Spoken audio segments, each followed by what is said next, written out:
Jiordana. It's so great to have you in.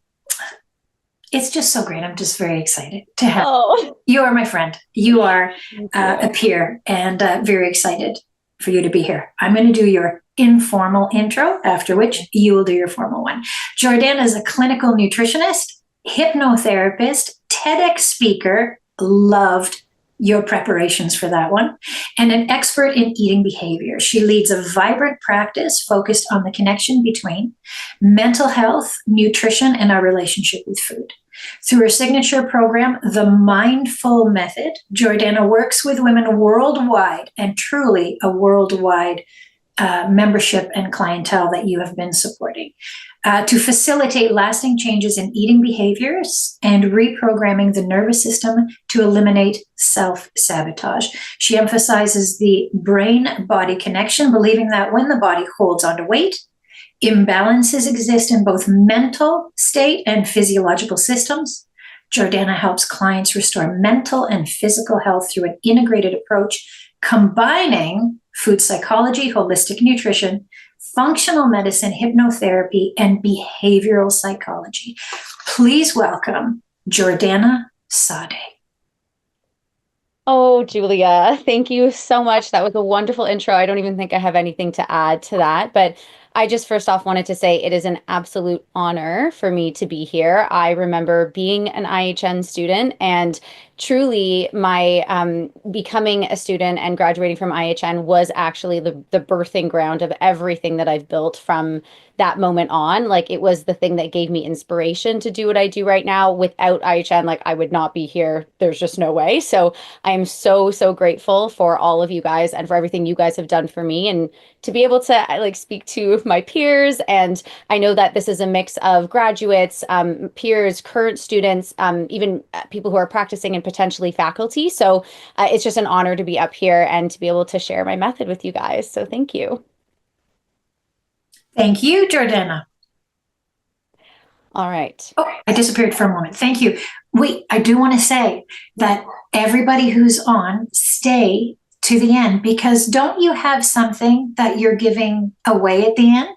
I do. We were going to give, so I mean, as you guys know, I was once an IHN student.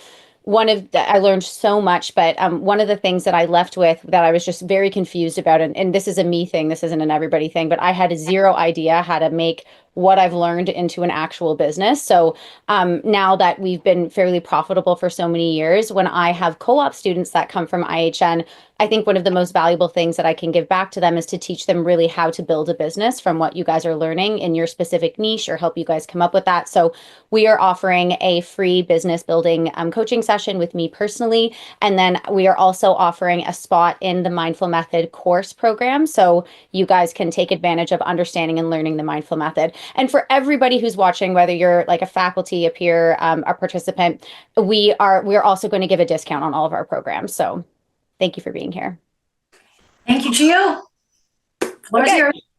Okay, I'm going to share my presentation with you guys. So let me just go right back to the beginning. Okay, awesome. So as Julia so lovingly put, if you could just hold your questions to the end or put them in the chat, that'd be super helpful. I'm happy to answer everything, but I'm just going to go on a roll here. So I'm going to teach you guys a lot about food psychology and what it is. So my kind of tagline is, you are not what you eat, you are what you think about what you eat. And as Julia mentioned, I've done a TED Talk on this concept as well. So if you want more information, you can always go, and we'll send Julia the link to share with you guys and watch the TED Talk, because it goes into much deeper things. But I am a holistic nutritionist. I started at IHN. From there grew into becoming a hypnotherapist, going back to school to do a master's and PhD in behavioral psychology. I'm an award-winning food psychology coach and TEDx speaker, and I do work with women all over the world.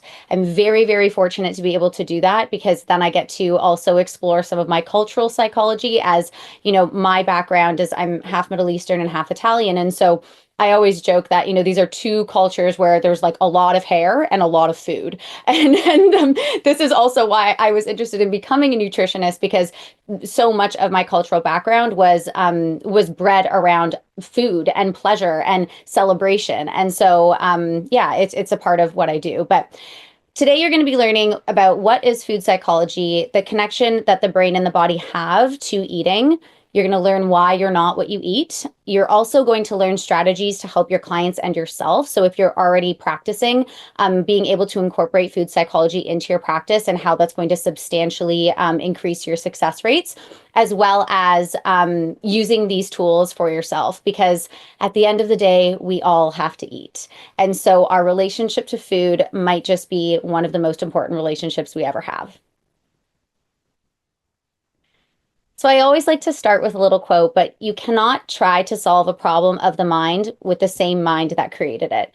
So as we're all sitting here, I'm just going to ask that you guys with me here just have an open mind with the things that I'm going to share with you, because some of the things that I am going to share with you are a little bit unconventional, and they're going to require you to think in a different way, which I think is really exciting, because if we want to change, we have to change, but just come here with an open mind and be open to learning a new way of thinking around food and nutrition. Okay, so very quickly, I'm going to tell you all about my story. So, my story started when I was very young. I was obese as a child. This was a long, long time ago. I'm in my 30s now. So, obesity rates were much lower when I was a child, and I was the only obese kid in class. And of course, I was bullied and I was made fun of for being obese. And a lot of this was because my mom is an Italian chef. And so food was the only way that I learned how to receive love, honestly. And so from a very young age, I learned to use food as a coping mechanism rather than just for a means for survival. And so I would have all these friends that would just kind of like eat to live, instead of like live to eat. And I just didn't understand it. I'm like, aren't you hungry? Don't you want to go for a snack? Whereas for me, food was kind of my everything. So when I was 8 years old, I had a crush on a boy and we were playing tag at recess, and I tagged him, and in front of the whole school, he yelled, "Fatty caught me." That moment changed my life forever. And I remember it as if it was yesterday, because in that moment, I realized that my weight made me unlovable. And that was the very first time that I went on my first diet. So I'm 8 years old. I don't really know what a diet is, but I know that the more I eat, the bigger I get. And so essentially just starved myself. And I received a ton of validation. People around me started to say, "Oh, you're so beautiful." My parents would compliment me. My doctor was proud of me. All of a sudden, I had friends. And I learned at this very young age that being thin meant I was lovable and being overweight meant I wasn't. And this just spiraled into decades of eating disorders and eventually substance abuse to keep my weight down. So at this point, I'm 21 years old. I'm kicked out of university. I'm an alcoholic and addicted to other drugs, and I get pregnant. And that baby saved my life, because while I was pregnant, I could no longer use any of the substances that I was using. But the one thing that came back, which is where it all started, was my addiction to food. And so when I gained 80 pounds in that pregnancy, and as soon as I had my son, I vowed to get down to the bottom of my eating disorder. I was like, this isn't healthy. I realized the way that I was eating was in a very addictive way. And about 9 months later is when I registered to become a student at IHN. And that entire program changed my life, because I learned so much about understanding how the body works, how to, I don't want to even say, like recover from specific diseases. Like we're talking about, type 2 diabetes and high blood pressure, high cholesterol. I just learned very intricate things about how the body functions. And it was so, so helpful to me. I graduated as valedictorian with first class honors. And then right out of school, I was hired to work with a medical doctor. And in his obesity clinic, which it was a very exciting opportunity for me, because usually doctors typically work with dietitians, but I don't want you guys to limit yourself and think that, because this was, an opportunity that really just fell in my lap. So I'm in this obesity clinic, okay? And I'm handing out meal plan after meal plan, and I'm doing everything right. I'm like, this client has high cholesterol. Okay, we do this with the diet. This client has diabetes. We do this with the diet. And nobody's getting any better. And I just really recognize that at the end of the day, most people know what's healthy and what's not. Like every single person who is sitting here, whether you're a nutritionist or not, you all know that an apple is healthier than a chocolate bar, right? But some people choose the chocolate bar anyways, over and over again, despite wanting to be healthy, wanting to be lean, wanting to be their most like energetic self. And so I became obsessed with understanding the motivation behind people's behaviors as it relates to their relationship to food, understanding the motivation behind self-sabotage. Why is it that if we want to lose weight, like I don't believe anybody wakes up and says, I want to be overweight. Like this isn't an active choice, right? Especially when we're talking about like clinical obesity. But they still continue to make decisions and behaviors that they can't seem to change. And so that's when I went back to school to study more about the brain and the brain body connection. And from there, honestly, healing my own relationship to food, it was so powerful. That's when I started my own practice and wanted to share it with everybody. And so now we have worked with thousands and thousands of women all over the world. And it really is just like the most rewarding thing that I can do. So I hope that you guys learned something today, but we'll start off with like understanding what food psychology is. So food psychology is understanding why we eat, the motivation behind eating behavior, instead of obsessing over what we should eat. Because the reality is you, and if you're a practitioner, your clients are coming to you already knowing what's healthy and what's not. And so when you're working as a practitioner or when you're trying to change your own internal habits, really recognizing like, if I have a goal of X, Y, or Z, then why can't my behavior match that goal? And then also being able to facilitate those behaviors with clients that are struggling to stick to the meal plans. So before we even go any further, we just need to recognize and like, I'm probably going to be canceled for this one. So sorry, Julia, but we need to recognize that like diets actually don't work. Like diets literally have, if we look at the research, diets have a 98% fail rate, 98%. And if we look, there's a Harvard study that was done actually not too long ago that shows that most individuals who went on a diet within the first 12 months would gain back 80% of people gained back all of the weight they lost, and sometimes even more within the first 12 months of their diet. So at the end of the day, like the dieting industry is a multi-billion-dollar industry. Last year, it reached an all-time high of $224.27 billion. So the dieting industry continues to grow and grow and grow, like multi-billion-dollar industry. And yet when we look at obesity rates, they also continue to grow. So obesity rates in North America are over 40%, and it continues to rise. And so if dieting worked, then like obesity wouldn't be rising, right? And so really what we're looking at here is the solution that we have to this problem of obesity and metabolic disease literally doesn't work. Right? So we have to dig deeper. And this is what my entire practice is really about. Again, I'm going to say you can't try to solve a problem of the mind with the same mind that created it. And most of the time when we're talking about dieting, we're talking about, okay, you tell a client like, we're trying to regulate blood sugar. Okay. So we're going to add protein and, fats with glucose. And so that we're like slowing the rise of glucose in the body, right? We all know what to do here.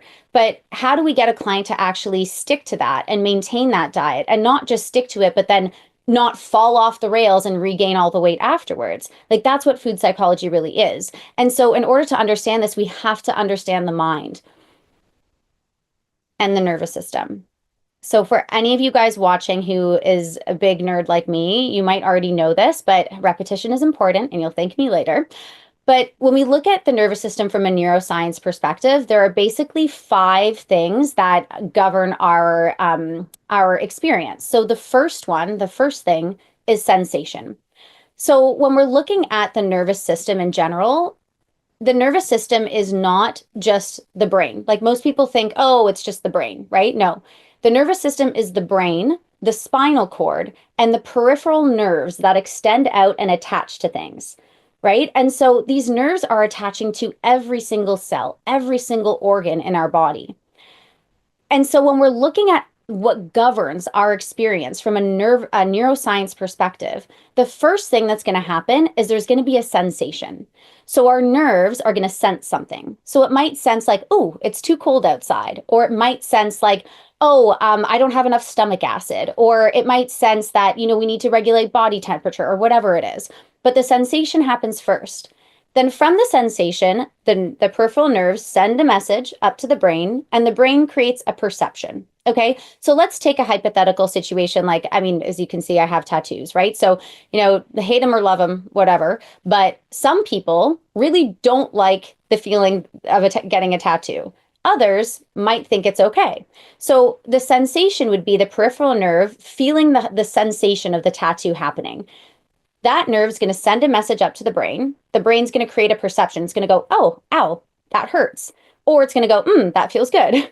The thought is that hurts or that feels good. That thought is going to create a feeling of like, oh my God, I got to get out of this chair, or like, I can stay here all day long. And then the behavior is the actual action of getting up out of the chair or staying put where you are.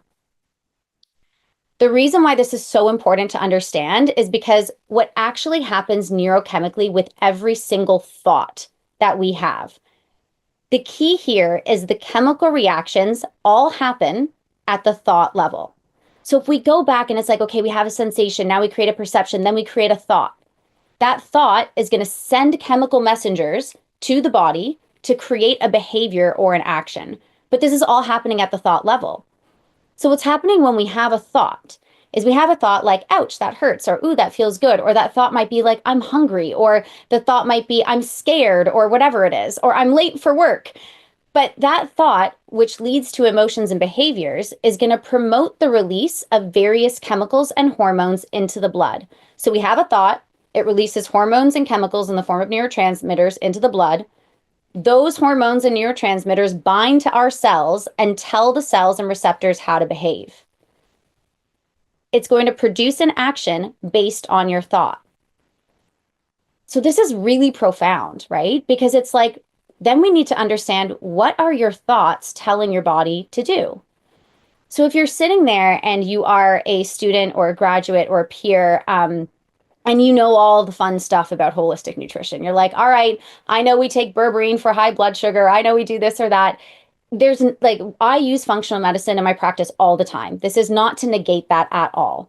But when we talk about the root cause of something, we cannot understand the way the body functions if we don't first understand what the mind is doing, because the body follows the mind. Without the mind and the nervous system, the body doesn't do anything. If you were walking down the street and you stub your toe, you don't feel that pain until the brain tells you that there's pain there, right? And so we have to understand what's happening in the autonomic nervous system or in the nervous system in general that's making the body so out of balance, that's making that blood sugar go high or low, that's creating the extra layer of adipose tissue. The body follows the mind. This is like one of my favorite quotes ever. Okay, and the brain's number one job is to remain consistent to its identity. This is exactly why you don't have to wake up and reteach yourself how to brush your teeth every day. Imagine how crazy that would be if you woke up and you had to reteach yourself how to walk, how to brush your teeth, how to stop at a stop sign. Like, the brain is so unbelievably intelligent, and it likes to like spend the least amount of energy as possible. So it learns very quickly. The brain's number one job is to remain consistent to its identity. So if your identity is, I've tried and failed so many diets, I can't keep the weight off. If your identity is, I can't stick to anything. If your identity is, well, my parents are all over, my whole family's overweight, so I'll be overweight. If your identity is, my whole family has high cholesterol, so I'll have high cholesterol, then the brain's number one job is to remain consistent to that. And so understanding what your identity is and what your thoughts are about yourself is the first step to change.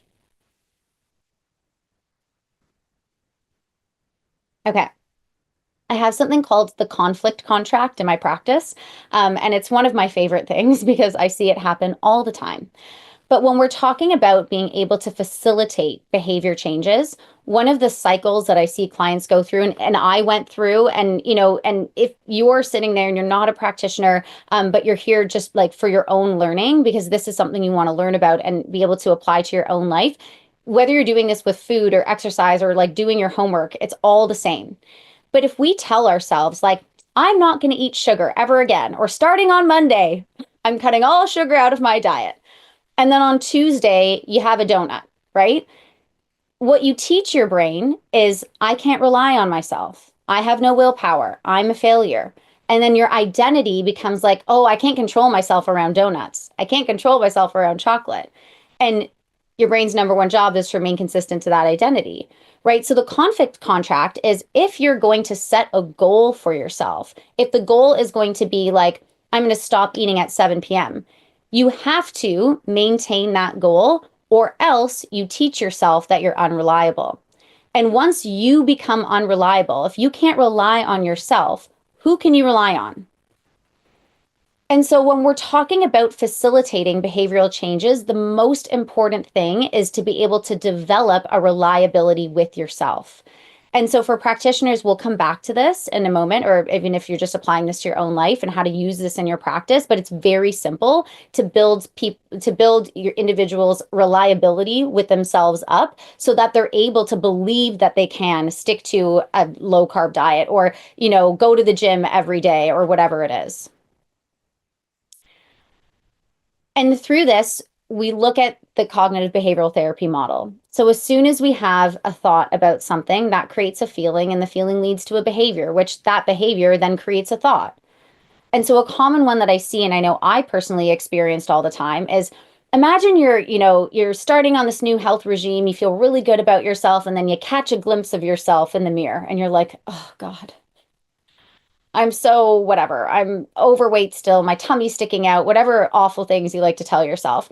If that thought is like, oh God, like, look at me, I'm overweight, then the feeling is going to be like, I feel like, sorry, excuse my French, but I feel like shit about myself, And then the behavior is going to match the identity. So your daily behaviors match your deepest beliefs about yourself, not your goals and your dreams. You can have a goal of I want to be rich, I want to be thin, I want to go to the gym every day, I want to, I don't know, start a business. But if you don't believe that you're able to do that in most of the moments, if your belief about yourself is I'm a failure, I'm no good, I can't stick to anything, I have no willpower, like you're never ever going to get there. So we need to be understanding the thoughts that are happening in your brain, your client's brain, the people around you, so that we can actually facilitate behavioral changes. Whereas most of the time when we're looking at changing behaviors or starting a new health regime, we're not addressing the thoughts. We're just addressing the behavior. We're saying, oh, I have to wake up at 6 a.m. every day and go to the gym. But how are we going to do that if the mindset first is not set to that? So your daily behaviors match your deepest beliefs about yourself, not your goals and your dreams. So like permission to stop focusing so much on the behavior and start focusing on what you believe about yourself. Okay, understanding hunger. So this is my 2-year-old daughter. I don't know if you can see her in the back. I think she was 1 at this time. She'll be 3 in May. But my 2-year-old, or she was 1 in this photo, loves cake. This is on her birthday, her 1-year-old birthday. She loves cake so much. But when she's done, you cannot overfeed her. Okay? And so everybody is born, unless you're born with like a genetic mutation or a genetic disorder, like there are certain like Prader-Willi syndrome where you actually cannot tune into hunger cues. But if you're not born with that, every single individual is born with an intuitive process that tells them when they're hungry and when they're full. It doesn't matter how delicious the cake is. It doesn't matter how like nice and salty and crunchy the chips are. When you're done, you stop. The problem is we unlearn this process. We unlearn how to become intuitive for so many other reasons. But a baby is never going to cry for food if it isn't hungry. So we're actually born with an intuitive process that cues into I'm hungry, I'm full. And as long as this process is connected, the mind and body are connected in this way, the body's never going to self-sabotage. Like the brain loves dopamine. The brain loves pleasure. The brain wants to self-soothe. The brain wants to experience chaos. The body just wants to maintain homeostasis. Like in every single instant, there are millions of chemical reactions that are happening on a micro atomic perspective just to keep you alive, just to keep your blood pH at a specific pH so that you literally don't die. All of these processes are happening in your body automatically. The body wants to be healthy. It's when the nervous system is not attuned to that, that's when we start to create imbalances. But we come into this world as very intuitive beings. We're very connected with our real needs. The problem is when we grow up and the people in our environment tell us, no, don't do this, don't eat that, don't behave in that way, don't overreact, or we watch mom starve herself or go on all these crazy fad diets. Stop crying is another one. Like we literally teach children to not listen to their intuitive cues. And so what happens is as very intuitive beings, as children, we begin to push down our own feelings and we self-abandon. And eventually we lose touch with this intuition. So we're no longer eating to respond to true hunger cues. We're actually then now eating to soothe the nervous system. And we see this in research over and over again. The motivation to eat begins in the nervous system. So many studies have talked about the fact that like if we're going to actually be motivated to engage in a behavior, it comes from the brain. So we can't ignore it. And so what is going to dysregulate the nervous system? We're going to call it trauma. I'm sure most of you guys are familiar with trauma. Trauma is anything that dysregulates the nervous system. Trauma is not a specific situation. It's not the actual experience. It's how the person internalizes that experience. But there can be both big and small T trauma. So big T trauma is like parents incarcerated, parents lost in a car crash, kid getting like anything really, really big and traumatic, sexual assault, anything like that. Small T trauma are these little micro traumas that happen on a daily basis that changes the way the brain functions. So like that boy I had a crush on when I was 8 years old who called me fat, that was a small T trauma. However, my brain internalized it as something so profound that here we are 30 years later and I'm still talking about it. I'm still upset. Okay.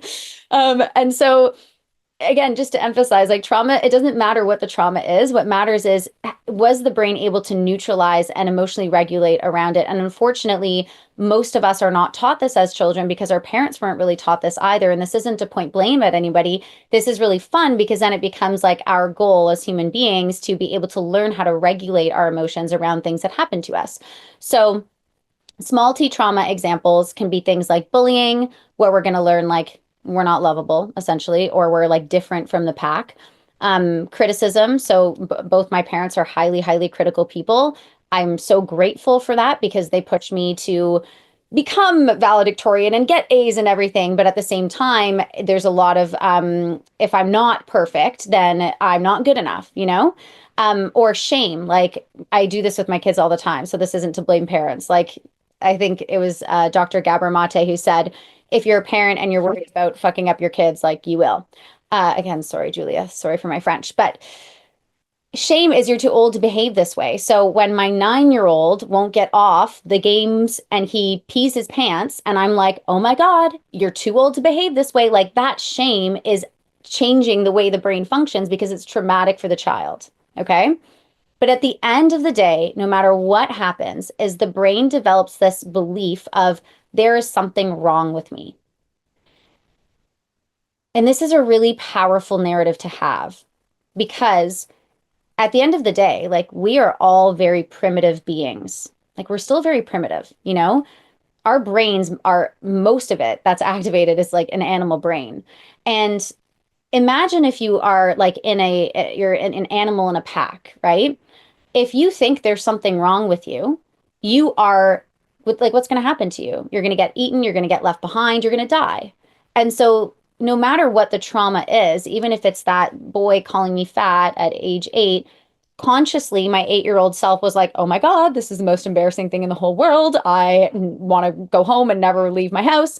But subconsciously, my brain goes, there's something wrong with me, and therefore I'm not safe. And if I'm not safe, I'm going to die. I'm not going to have access to food. And so then what do you think the brain does? It tries to find safety because it wants to survive. And this is where compulsive eating comes in. So according to a research study, this is done, I believe, by Aaliyah Crum. This was like an early one, 2009. There's something called the reward sensitivity in the nervous system, and this goes for all compulsive behaviors. But when I wrote my thesis on compulsive eating. So reward sensitivity is the desire to obtain rewarding stimuli in an impulsive or rash way, despite knowing the consequences. So this is reaching for the chocolate bar over and over and over again, even though you want to be healthy, even though you want to be lean, even though you want to fit into the size, whatever, 4 or 6, doesn't matter, right? You keep reaching for it over and over again because it's highly rewarding. And traumatic experiences in childhood that teach the brain, I'm not safe, lead to individuals to be able to begin to use food as a coping mechanism rather than a means for survival. So when I'm working at the obesity clinic with the medical doctor, and I'm like, okay, you are 350 pounds, you want to lose X amount of pounds and come off all these medications. And I'm like, here's a great meal plan that's highly nutritious and highly caloric, and everything is balanced, and no one can stick to it, and no one's releasing the weight, or they're really good for like 2 weeks and then they fall off. Or they have good days and bad days. There's good during the week and then they binge eat on the weekends. Like, this is what's happening. It's because of certain states of traumatic experiences that change the brain. So now the brain is wired to seek food as a coping mechanism rather than a means for survival. So following a meal plan is not going to work until you address the dysregulation in the nervous system. Also, fun fact, human beings are the only species that engages in self-sabotage. Like, you would never see a squirrel being like, I don't deserve to store nuts for the winter. Or like a dog, like I have a dog. And if I give the dog a milkshake and I give the dog an apple, I mean, I can't say this with 100% certainty, but I could pretty much guarantee that if my dog's eating the milkshake, he's not going, uh-oh, this is going to go straight to my butt. Like, my dog is like, milkshake, good, right? And so the part of our brain that actually deals with eating is a very primitive part. It's what keeps us alive. It's what keeps all species alive. The part where all of our goals and dreams live, like I want to be able to wear a bikini on the beach, I want to start doing spinning at 6 in the morning, that comes from a very conscious part of the brain. And that part of the brain is very young compared to the primitive part. So let's take a look at some of the other research studies because like I said, I'm a big nerd and I really care about this stuff. So the first thing that we're going to talk about is this is one of my favorite studies. It's done by Aaliyah Crum in 2011, and it's called Mind Over Milkshake. So what they did was they took 2 identical milkshakes and they labeled one highly caloric and they labeled the other low caloric. And then they measured biometrics of individuals who consumed them. So in the first group, in the group that consumed the highly caloric milkshake, when they're measuring their biometrics, their biometrics like rose. They sped up like crazy, as if they were drinking something that was highly caloric. When they looked at the group that consumed what they thought was the low caloric milkshake, their biometrics rose at a very level rate, as if they were drinking something that was low caloric. But the milkshakes were identical. You know? So what this taught us is that your thoughts about what you're eating can literally change, have a physiological and biochemical response to how your body processes that food. This is profound. If your jaw is not on the floor right now, like, where are we? This is incredible. Because if we are eating the milkshake and we think we shouldn't be, and we're telling ourselves like, oh, this is going to go straight to my hips, or like, I have to start again on Monday. Like, basically what we're telling the body is like, this isn't good for us. This is highly caloric. This is going to make me fat. And then your body literally has to follow that because of the thought you're having that sends a chemical into your body that binds to the cells. It's telling the cells how to behave, right? And so one thing I will say here, just as like a disclaimer, is obviously like we're too smart. We can't lie to ourselves. You can't be eating a salad and being like, or you can't be eating like McDonald's and being like, it's a salad, it's fine. Like, your brain's too smart for that, right? But what we can do is work with this theory and try and neutralize some of the things that we think about what we're eating. So we either change the behavior, we change about what we're eating, or we change what we think about what we're eating, or we change what we're eating, right? Because if we don't change the behavior, if we continue to eat something, but we think we shouldn't, we're creating a huge problem. This is another study, again, done by Leah Crum in Stanford. This is about mindset and metabolism. So what they did was they took 2 different groups of hotel workers. And with one group, they told them every time that you change the bed sheets, every time you go up and down the stairs, you're burning X amount of calories. With the other group, they were just like, we value what you're doing. Like they didn't say anything about biometrics. They didn't talk about like metabolism or anything like that. And they monitored these two groups over a span of time. And what they saw is in the group where they actually told them, you're burning X amount of calories, you're getting this amount of exercise when you're doing X, Y, and Z, that entire group lost weight and regulated like metabolic disease. Like a lot of them, their blood pressure came down, cholesterol came down. In the other group, nothing changed at all.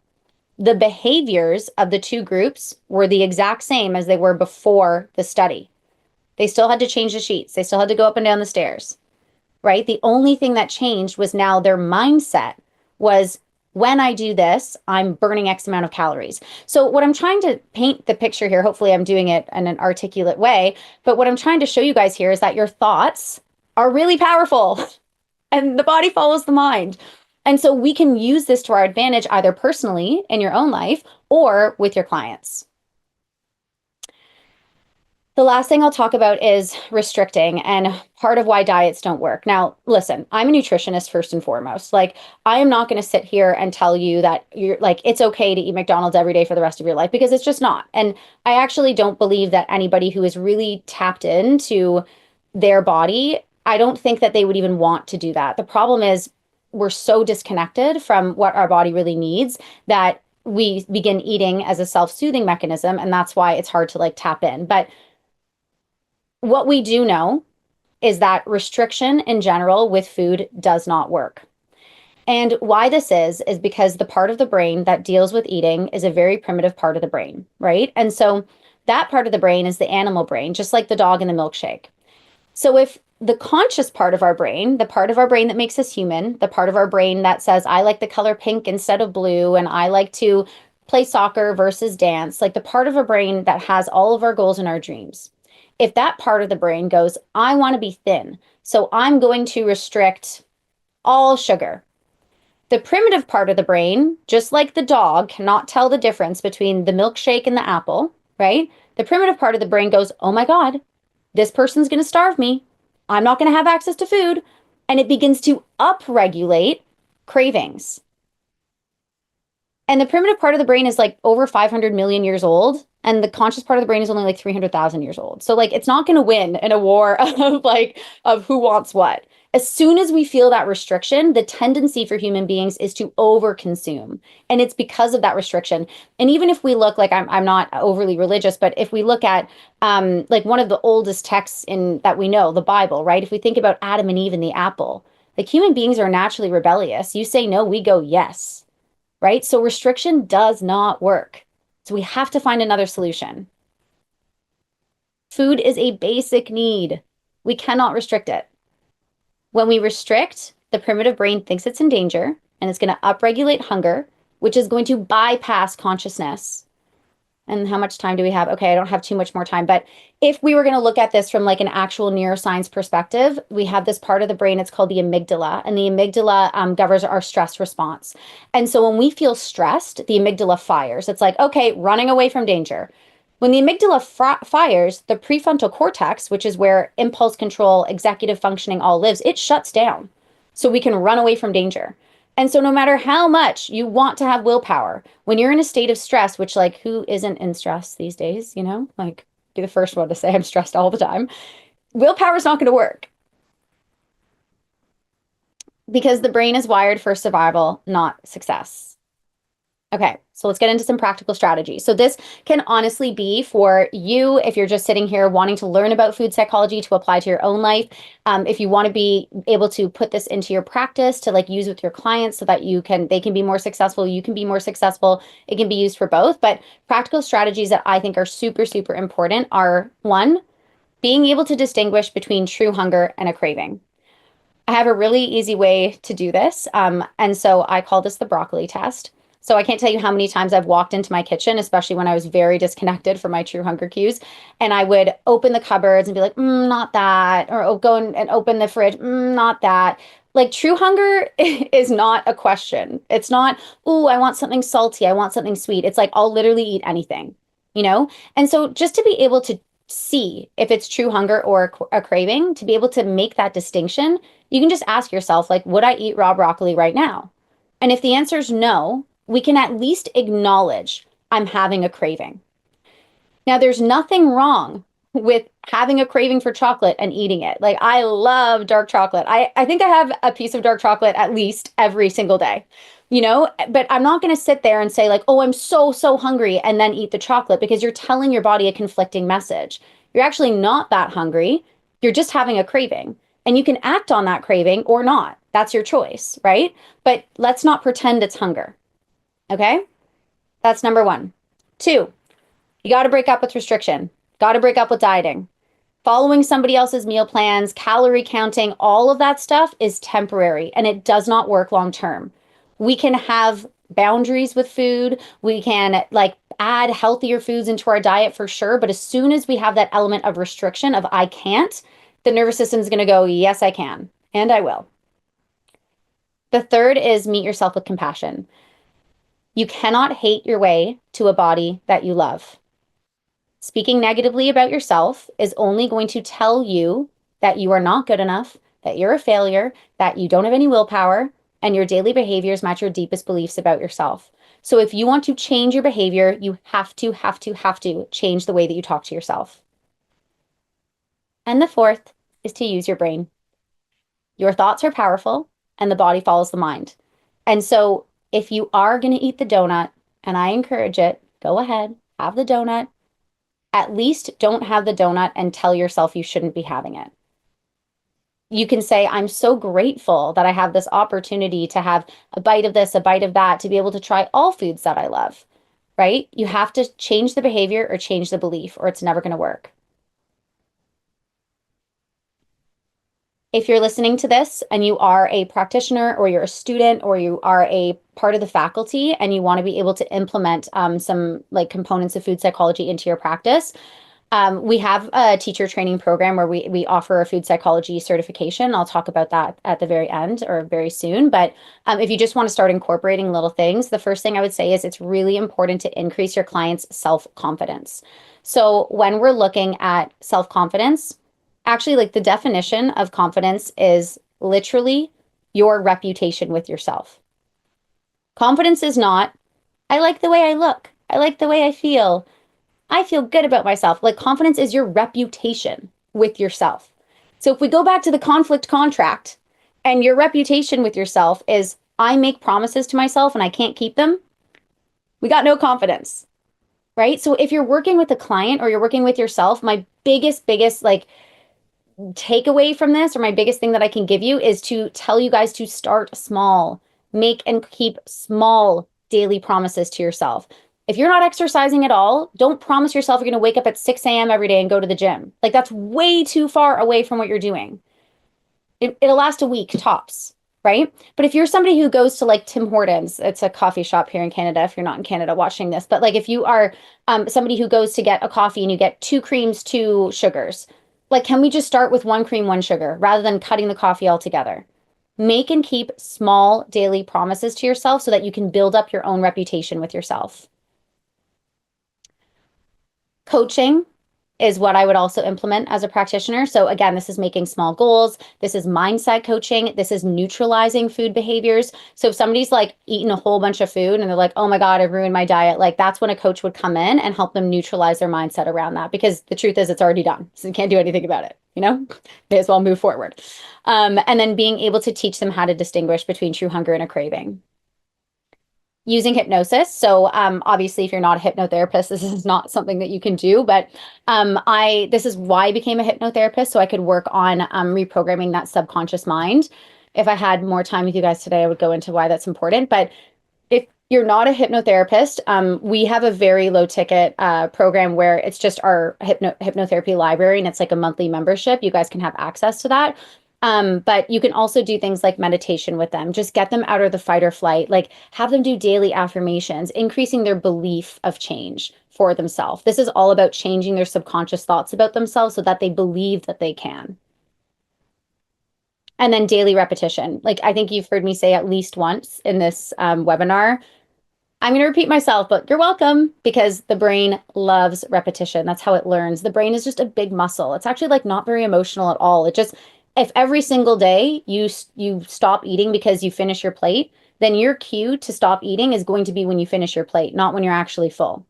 Right? So the brain loves repetition. The more we practice something, the more the brain learns and builds neuronal networks, that shortcut, so we don't have to think about it. Like you don't have to think about brushing your teeth. You're not like, okay, and then I go to the right and then I go to the left. Like you just do it, you know? And so if we want to just do it with healthy behaviors, we have to repeat them over and over and over again. And then things like journaling or future self journaling can also be helpful here. So what I've done over the course of my career is taken all of the theories that I've learned, whether it be psychological, from hypnotherapy, spiritual, a lot of stuff I learned from IHN, and I kind of put it all together in one pretty little package. And it's called the Mindful Method, and it's trademarked, and we've been using it for, I believe we launched in 2021. So quite a few years now. It's grown a lot, and I'm really grateful for it. I know it's changed a lot of people's lives, including my own.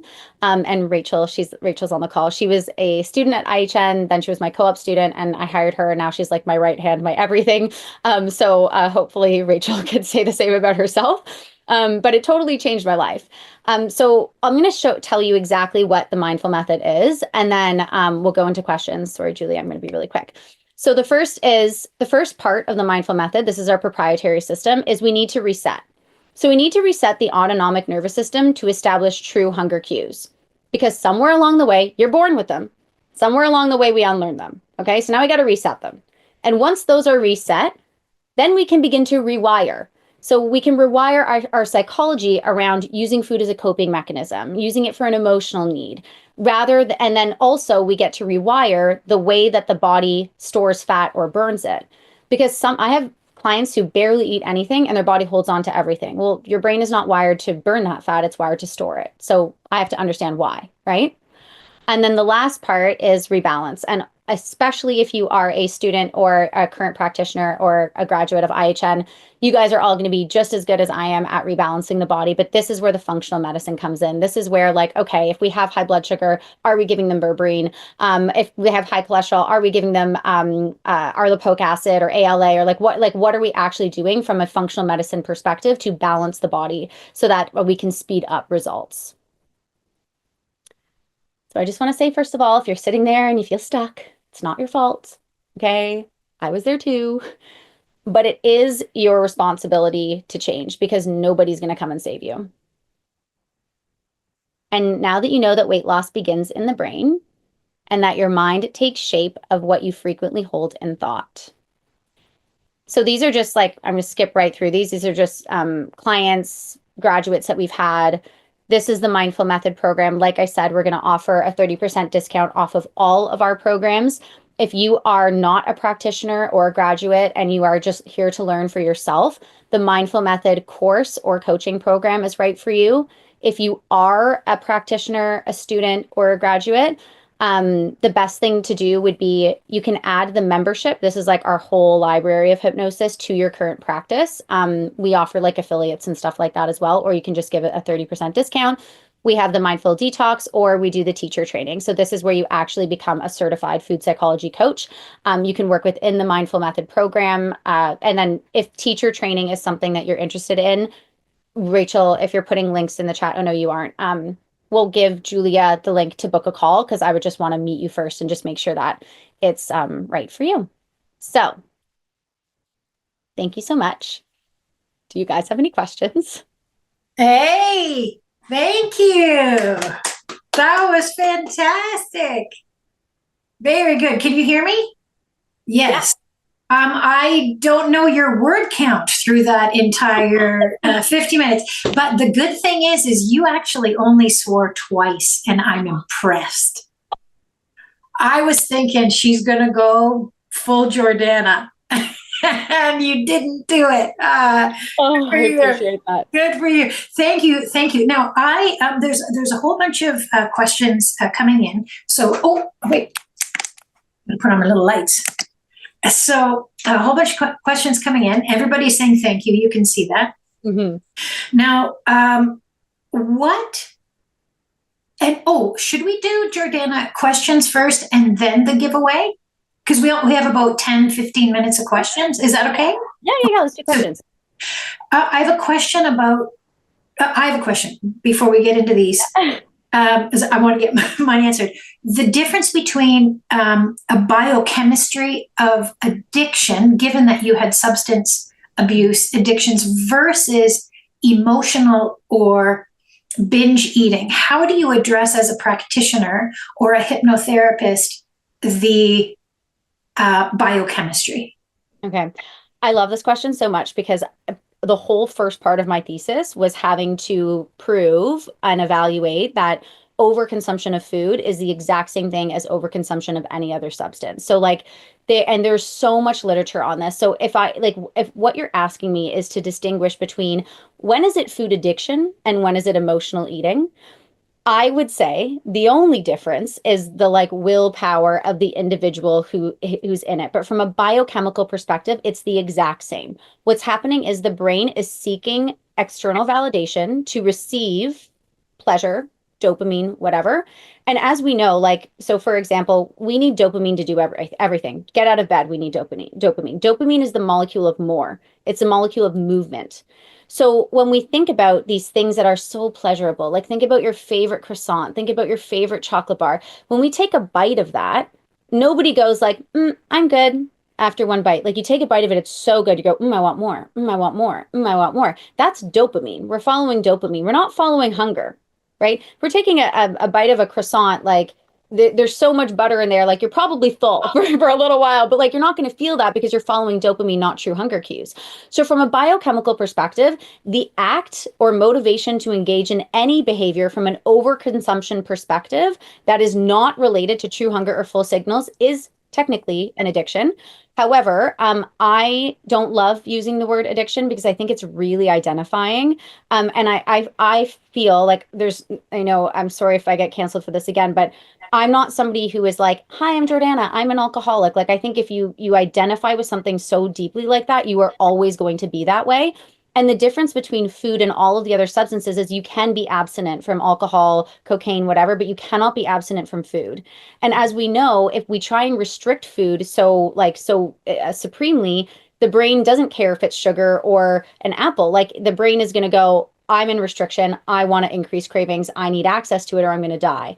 Right. So I'm very careful about using using the word emotional eating or food addiction. Like it's all really the same in the brain, but I don't love to promote that it's like an addiction, you know?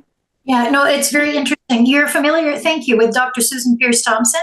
Yeah, Dr. Thompson, yeah. Yeah. So she'll say that that addictive biochemistry river dries up when you have come to terms with this emotional eating, but that the river is always there.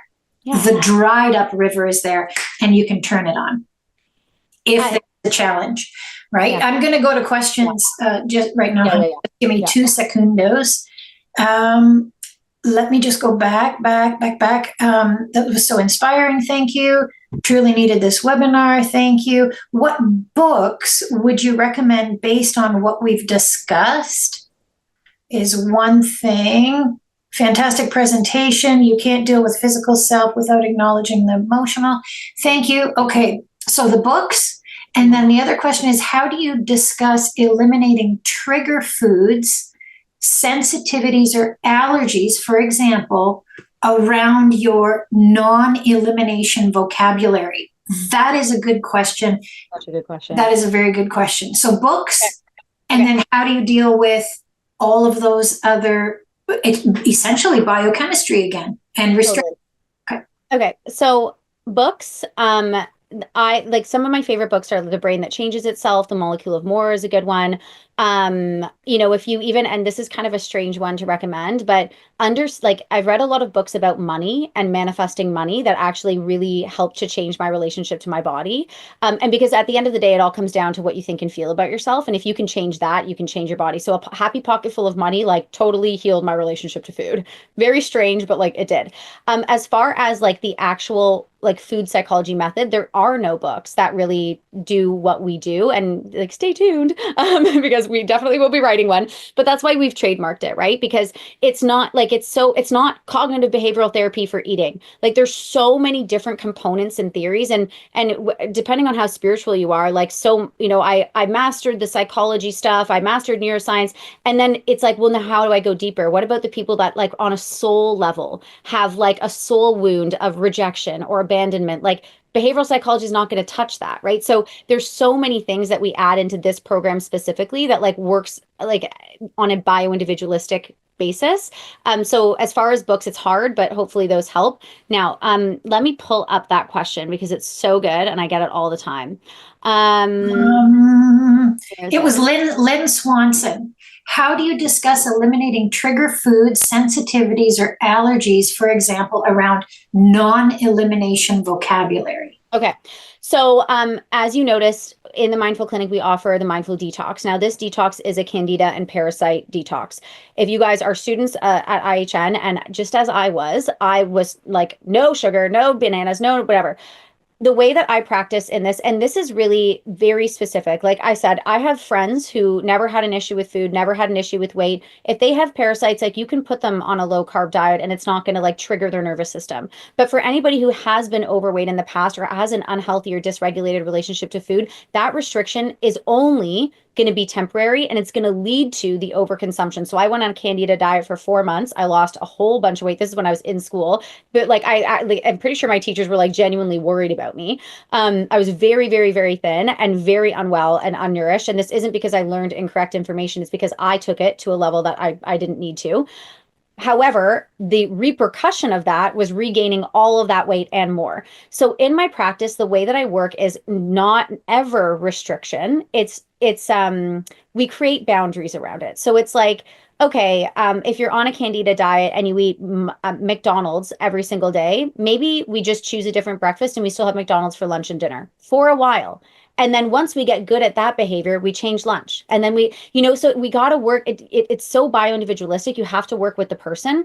But regarding food sensitivities or allergies, again, we run the IgG test in the Mindful Clinic. I'm not saying it's not valuable at all. However, I'm somebody who, if I even smelled dairy, my brain would expand and I wouldn't be able to see, and I would have gas and bloating for weeks and constipation. Now I can have dairy in small amounts, but if the problem is when you're in an all or none perspective, or when you've restricted something for so long and then you add it back in, of course there's going to be inflammatory markers that happen, right? Like, if gluten and dairy are inflammatory no matter what you do.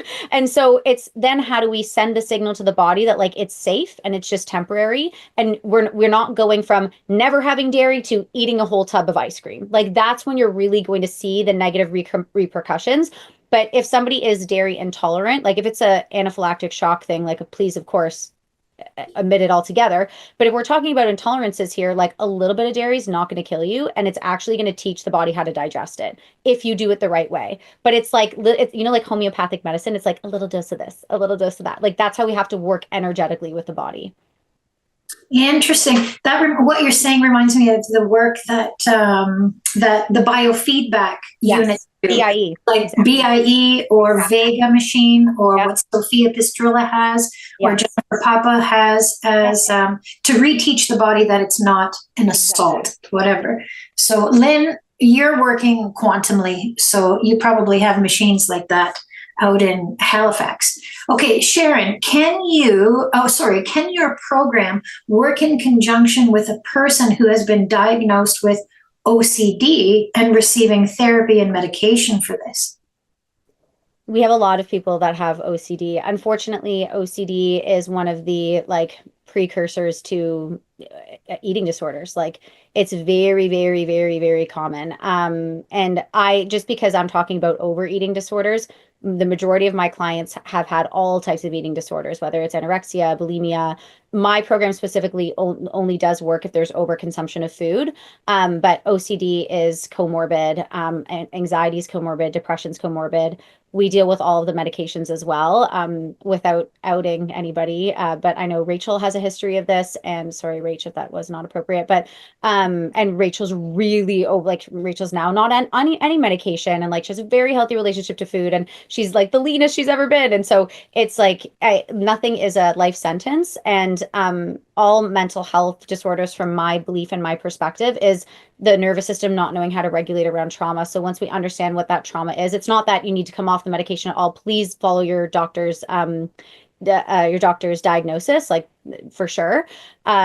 Disclaimer there, but it, like, nothing is ever set in stone, in my opinion and perspective, when it comes to the brain. So yes, we do work with it. Okay, thank you. Thank you. Jamie is asking, in a world where GLP-1 have become so normalized, what would you say to someone convinced that that's their only path? So when I was working at the obesity clinic in 2017, we would use something called Saxenda, which is GLP-1. It's the original GLP-1 for individuals that had severe type 2 diabetes. If you have severe type 2 diabetes, Saxenda can work temporarily, right? Like, but I would say to a client who thinks that is their only path, the reason why you're overweight is not from an absence of GLP-1. And so adding GLP-1 is actually not solving the problem. Is it a tool that you can work with and use? Sure, go ahead, right? But if you actually want to get down to the root of why your body is doing this, you have to understand the nervous system, and you have to understand the root cause of what led to this in the first place. And it wasn't the absence of GLP-1. I have had so many clients do gastric bypass surgery. I've had one client do it twice and regain the weight back. So it's not like a solution, in my opinion. It's a Band-Aid approach. And I'm actually very concerned about what's going to happen in the future with that. But yeah, thank you for that. Dr. Dizer, who teaches our lab diagnostics, and a student who is a nurse, both confirmed that Health Canada will be doing on-label for GLP-1 for smoking cessation and food addictions. Well, food addiction. That's coming up. Yeah. Yeah, very, very interesting. Specific to, and that's on label. Yeah. How long, Amanda, how long does it take on average for someone to rewire the brain when it comes to unhealthy relationships with food? Is it similar to the 90-day habit building timeline? That's a great question. So in our practice, I say the easiest part is changing the way you're eating. Like, the easiest part is rewiring the brain around food and eating behaviors. The thing that takes longer is the body catching up with that, because we're not like restricting anything like crazy. You're not over exercising at the gym. So to answer your question, like, you can change the brain tomorrow. The only ways to change the brain are repetition, hypnotherapy, and trauma. So you either repeat something over and over again, you do hypnosis and change the subconscious, or something so traumatic happens that it changes the brain instantly. So you can change the brain instantly right now, right? In a positive or negative way. But what starts to happen is, okay, rewiring the brain, people are feeling good, and then a trigger happens. Then they go to their mom's house, or then it's Christmas time. And so that's where the coaching comes in, or that's when you need to teach the clients like neutralization around like these specific things to help them know their triggers so that they can emotionally regulate around it. So it's not the cycle of like, I'm good and I'm bad, you know? Don't you do that right away in your program, Jiordana, the way that you use your hypnotherapy? Isn't your program like a 3 or 6 month program? You as a practitioner, yes. And you have immediate access to your clients, which I have found very unique in the 18 years that I've been at IHN. Yeah, it's very busy. So if you're a one-on-one client with me, you have 24-hour access to me. I'm not waking up out of bed, but like, I'm talking to you multiple times a day, and I'm using hypnotic technique to help your brain change. And that's really for the client, like, it's a larger investment. So it's really for the client that like is very, very stuck, needs to change, is ready to invest and change. In the coaching program, me and Rachel are both the coaches in the program, and there still is an ongoing, like, we use Slack. So it's like a portal where you can go and get help from the community, from us, at any point in time that you're struggling. Because with overeating behaviors, one of the biggest things that keeps it alive is the element of shame. Like, it's a very shameful thing. We feel shame around it. And the more that we hide and we don't like talk about it, the worse it becomes. And so just even going on there being like, oh my gosh, I totally overate at dinner time, I don't feel good about myself, and having all of these women who are going through the same thing like come in and like help neutralize around, it's just like a really powerful thing, because it really teaches the brain like, wait, this isn't actually, I'm not in danger and there's nothing wrong here.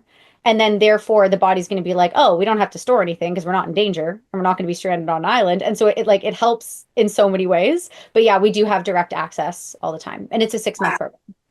Oh, 6-month program. It's an amazing program. When you told me about it last year, it was standard. You're okay for 6 more questions or so? Yeah, okay. Jody's asking, how is your food psychology certification different from intuitive eating rather certification? Okay. I have a big issue with intuitive eating. So buckle up. Okay, so my qualm with intuitive eating is very personal. And so I'm recognizing that I'm biased for sure. But when I was really struggling with my relationship to food, this was even after IHN, I was going online searching for answers and people were like, just intuitively eat, like just intuitively eat. And I'm like, intuitively, I want to eat a whole box of donuts. Now what? So I think the biggest issue with intuitive eating is that it doesn't actually teach the brain how to be intuitive in a proper way. So if we're talking about mindful eating, like my clinic, mindful, to sit down and hold a grape and be present in the moment, like that's important. That's part of it. But if we don't address the trauma, if we don't address what, like the nervous system, the core wounds, the reason, the subconscious programming, if we don't address any of those things and we just intuitively eat, like there are going to be moments where you're engaging in self-sabotage because you're consciously not aware. Like intuitive eating is a very, like you have to be conscious and present in the moment, but when you're escaping the stress, you're not conscious. So I saw this one reel one time that was like, oh, if you want to stop overeating, just like dip your whole head in a bucket full of ice. And I was like, none of my clients would do that. Like when they're looking for pleasure, they're not going to put themselves in pain, right? So in order for intuitive eating to work, you have to first teach the individual how to be intuitive. And I think that the way intuitive eating does that doesn't address like the trauma, the childhood shit, sorry, like the mother wound, that three. So yeah, that's what I would say. All right. Thank you again for that. Here we go. How much is the eating psychology course and what is the designation we get? Well, can I send that through to everybody? You can send that to everybody. And we're giving you guys 30% off as well, but I would like to get on a call with you so we know that it's aligned. And you would be a food psychology coach in the Mindful Method program. Have you ever worked with teenagers wondering how you deal with body image at a young age and eating terribly, knowing it's not good, but not having the mind yet to really understand what that means in the long run? Okay. I don't work with teenagers specifically because I do use a lot of functional medicine and just from a like covering my ass situation for just for covering my butt, if I'm going to be recommending supplements which are important, then I want to make sure they're at least adults and like they've seen a doctor, etc. But this is a really good topic and I have done a podcast episode on my own podcast called How to Not F Up Your Kids Eating. You're not going to like the answer that I'm going to give you right now, but if your child is after the age of 7, the programming's already there. So like anything they really do in their teen years, like you can be the best thing for you to do is model good behavior. That's the best thing to do. If you draw attention to it, it makes it worse. If you ignore it, it makes it worse. Like modeling good behavior is the best thing that you can do. And reinforcing good behavior verbally is also really positive. But once they're teenagers, the subconscious programming, the tendency to seek rewarding stimuli through food or drugs or whatever it is already there. And like basically you're just hoping that like they get a good therapist in their future. Like I always say, I'm literally saving more for my kids' therapists than I am for their college, because if you're going to fuck up your kids, you will. And so like now it's just about modeling that behavior. Okay, so you're up to 5. Okay, we're gonna cut this part out though, right? Can you see the other questions? If there's anything else that you'd like to answer, I would like to just say thank you right now, because if people are leaving for just the volume of information in the short amount of time, and I know that you could speak forever, and I know there's so much, particularly with your master's program and just everything that you've done is amazing. So if you would like to just answer a few of these questions, if you're okay with that. Absolutely. Yeah. Okay. So what schooling did I did post IHN? So right after IHN, I worked for a bit, then I went back to school to do master's and PhD in behavioral neuropsychology. I'm not finished the PhD portion. I've written my thesis. I haven't done my supervision. So like, will I ever be a psychologist? I don't really, but that's what I did. And I'm a hypnotherapist. Wait, And wait, wait. Let me just say that Jordana has some anti-establishment issues. And the reason she's saying about a psychologist is not a disrespect for psychologists, not at all. but for the under the thumb governing restrictions that psychologists have to endure. May I say that? Yes, Oh, that's perfect. okay, go ahead. I basically like wouldn't be able to be me if I was regulated with them, and we're Exactly. not about that. So, okay. Could you please explain more about the hypnosis aspect in regards to changing food behaviors? How many sessions are needed? So, we actually incorporate hypnosis throughout the whole thing. It's hard to, I used to do one-off sessions, but it's not effective because hypnotherapy in itself is very rarely just hypnotherapy is very rarely going to change the whole process. Hypnotherapy for something like smoking cessation or alcoholism can be more effective.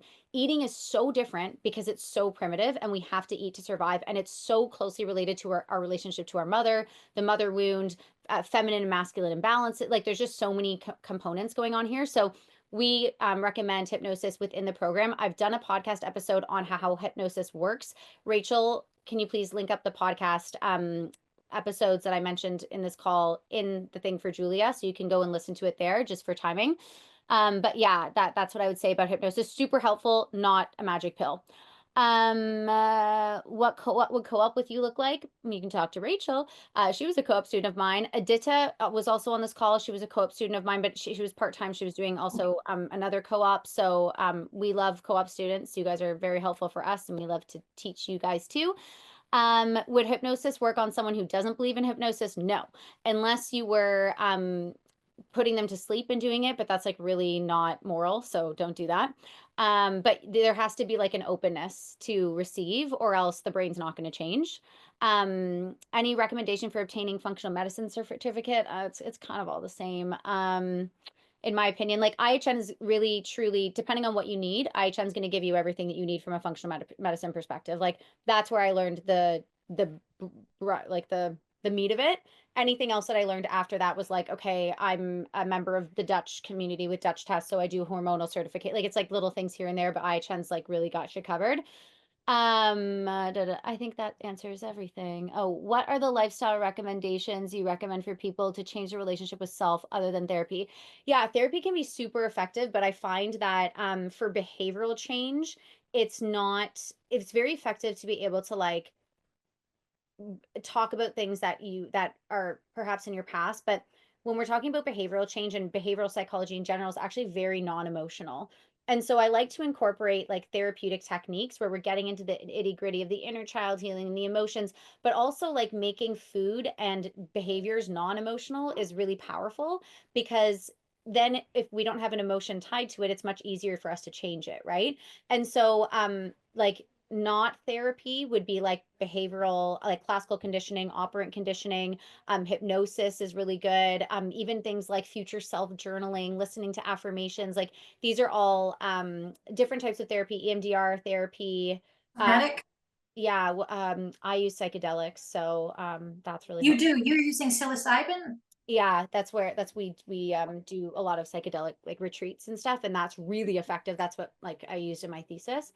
But change your relationship with the self. Yeah, it like you need a coach or like someone to guide you, I would say. Okay. Well, there it is. Thank you for all the kudos, by the way. Oh. We have Samsung What is asking the one connection last between question. What's the connection between parasite and, oh, well, that's actually a good one. such a good one. So when I was in IHN and I like even though I knew subconsciously that like I had an eating disorder. Like I'd gone yo-yo dieting my whole life, substance abuse, whatever. I still hadn't like really admitted it. And so when I'm at IHN, I'm like, oh, I just have a parasite. Like that's why I'm the way that I am. And I did have parasites, and I love doing parasite cleansing. But of course, parasites are going to manipulate the behavior. But then you got to ask yourself, all right, like if there are 5 people all eating the same food, why did one person get parasites and the others didn't, right? Like where is the body at that's making it such a susceptible, like a host for these things? And that's when we look into, how's your immune system? Okay, why is your immune system down? What about stress? What about trauma? Like, so it's like the two are go hand in hand, because I have lots of people who do my parasite detox, but they don't address the emotional stuff, and the parasites come back, baby. Like they're not, they'll go away for a little bit, but like they're not going anywhere if you don't change the like root cause. So Right. And how's your hydrochloric acid to be most well, common? exactly, right? But then that's stress lowers the hydrochloric You're right. acid. Like, so it's like, Oh my gosh. It's so amazing. Thank you so much, Gio. thank you guys. You're so lovely. It was so nice to meet all of you, and thanks for being like great, a great audience asking questions. Yeah, thank you so much, Julia, for the opportunity. Oh, it is entirely our pleasure. So I will send everybody again who registered and attended your information when Rachel sends that over. And thank you so much, Rachel, for your support in behind the scenes here. And of course, everything that you did to make this guest speaking session with Jiordana real. Okay. And thanks everyone for attending. So have a great rest of your day, everybody, and Gio, and we'll talk to you soon. Bye. Okay, bye.